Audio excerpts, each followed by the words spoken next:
ചെറിയാന്റെ പ്രസ്താവനയിൽ അദ്ദേഹത്തിന്റെ വാക്കുകളിൽ പ്രശ്നങ്ങളുണ്ടെങ്കിലും പറഞ്ഞ കാര്യത്തിന്റെ ക്രക്സ് എന്ന് പറയുന്നത് കേരളം ചർച്ച ചെയ്യേണ്ടതാണ് എന്നാണ് ഞാൻ വിചാരിക്കുന്നത്. കാരണം സജി ചെറിയാൻ പറയാൻ ശ്രമിച്ചത്, പക്ഷെ അദ്ദേഹത്തിന് മര്യാദയ്ക്ക് പറയാൻ പറ്റിയില്ല, വളരെ ശക്തമായ കമ്മ്യൂണൽ ഡിവിഷൻ ഉണ്ട് എന്നാണ്.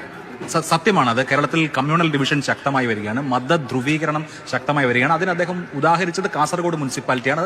രതീഷിനത് നേരിട്ട് അറിയാവുന്ന ഒരു സ്ഥലമായിരിക്കും കാസർഗോഡ് മുനിസിപ്പാലിറ്റി. നമുക്കിപ്പോൾ കാര്യങ്കോട് പുഴയ്ക്ക് അപ്പുറത്തുള്ള പ്രദേശത്തെ സാമുദായിക ധ്രുവീകരണം ഒരുപക്ഷെ ഭാവിയിൽ എന്ത് കേരളത്തിൽ സംഭവിക്കും എന്നതിന്റെ ഒരു സൂചനയോ അപായ സൂചനയോ ആയി കാണാവുന്നതാണ്. ഇപ്പൊ ഈ കാസർഗോഡ് മുനിസിപ്പാലിറ്റി എടുത്താൽ അവിടെ മുസ്ലിം ഭൂരിപക്ഷ മേഖലകളിലെല്ലാം മുസ്ലിങ്ങളും മുസ്ലിം ലീഗും, ഹിന്ദു ഭൂരിപക്ഷ മേഖലകളിലെല്ലാം BJPയും ജയിക്കുന്നു. നോക്കൂ, നമുക്ക് കേരളത്തിൽ മുസ്ലിം സാമുദായിക ശക്തി ഉള്ളിടത്തൊക്കെ ലീഗും, ഹിന്ദു സാമുദായിക ശക്തി ഉള്ളിടത്തൊക്കെ ഹിന്ദുക്കളും ജയിച്ചാൽ പിന്നെ ഇവിടുത്തെ ജനാധിപത്യത്തിന് വല്ല പ്രസക്തി ഉണ്ടോ? ഇല്ല.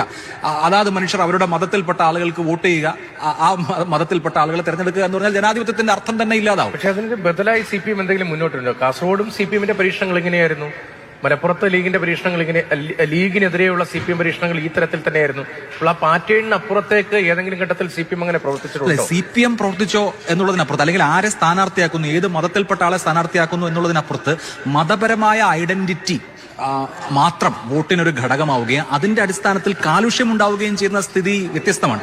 പക്ഷെ നോക്കൂ, നിങ്ങൾ കാസർഗോഡ് നോക്കൂ. കാസർഗോഡ് അങ്ങനെ ഉണ്ടായിട്ടില്ല. കാസർഗോഡ് കോൺഗ്രസിന്റെ 2 അംഗങ്ങളുണ്ട്.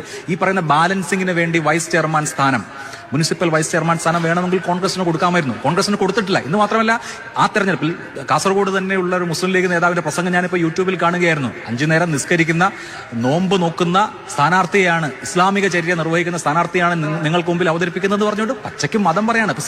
മുസ്ലിം ലീഗ് ഈ തരത്തിൽ മത ഐഡന്റിറ്റി മുൻനിർത്തി വോട്ട് പിടിക്കുന്നതിനെ ഒരു തൂവല കൊണ്ട് പോലും തലോടാൻ പാടില്ല. അപ്പോ കുഴപ്പമാണ് എന്ന് പറയുന്നതിൽ കാര്യമൊന്നുമില്ല. ഇതിന് കാരണം അത്രയും ശക്തമായ അതിന്റെ പ്രതിഫലനം എന്ന് പറഞ്ഞാൽ അപ്പുറത്തുണ്ടാകുന്നു. അപ്പുറത്തെ ഹിന്ദു മേഖലകളെല്ലാം BJP ജയിക്കാണ്. കാസർഗോഡ് മുനിസിപ്പാലിറ്റി എന്നുള്ളത് കേരളം മുഴുവൻ വ്യാപിക്കുകയാണെങ്കിൽ ഹിന്ദുക്കളെല്ലാം BJPക്കും മുസ്ലിങ്ങളെല്ലാം ലീഗിനും വോട്ട് ചെയ്യുന്ന സ്ഥിതിവിശേഷത്തിലേക്ക് പോകും. അത് കമ്മ്യൂണൽ വോട്ടിംഗ് ആണ്. ആ തരത്തിലുള്ള വോട്ടിംഗ് ഉണ്ടാവാൻ പാടില്ല എന്നുള്ളത് ഒരു പ്രധാനപ്പെട്ട സോഷ്യൽ ഇഷ്യൂ ആണ്. കരുണാകരൻ ലോക്സഭയിലെ CPMന്റെ കക്ഷി നേതാവ്, അദ്ദേഹം മത്സരിക്കുമ്പോൾ മഞ്ചേശ്വരത്ത് വളരെ വളരെ പിന്നിൽ പോകുന്നു, കാസർഗോഡ് പിന്നിൽ പോകുന്നു. ഈ രണ്ടിടത്തും നേരത്തെയും ഈ ഒരു സാഹചര്യം. പക്ഷേ മഞ്ചേശ്വരത്തെ ഇടയ്ക്ക് CH കുഞ്ഞമ്പു MLA ആയി ജയിച്ച പശ്ചാത്തലമുണ്ട്. അല്ല, ദീർഘകാലമായി പ്രത്യേകിച്ച് മംഗലാപുരത്തോട് ചേർന്ന് കാണിക്കാൻ കഴിയുന്നില്ല.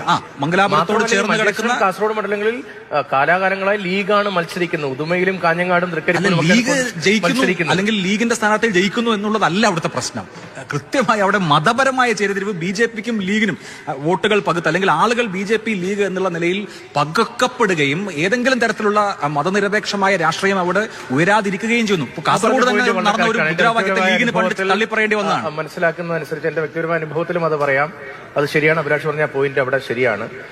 ഇവിടെ സജി ചെറിയാൻ പറഞ്ഞൊരു കാര്യമുണ്ടല്ലോ, ഒരിടത്ത് സംഘാടനം നടക്കുമ്പോൾ അതിന് മറുവശത്ത് സംഘാടനവും നടക്കുമെന്ന് പറയുന്ന കാര്യമുണ്ടല്ലോ. കൺസോൾട്ടേഷൻ ഉണ്ടായാൽ അതിനൊരു കൗണ്ടർ കൺസോൾട്ടേഷൻ. അതിന്റെ ക്ലാസിക്കായ ഉദാഹരണമാണ് കാസർഗോഡ്. അത് കേരളം മുഴുവൻ വ്യാപിച്ചാൽ എന്ത് എന്നുള്ളതാണ് നമ്മൾ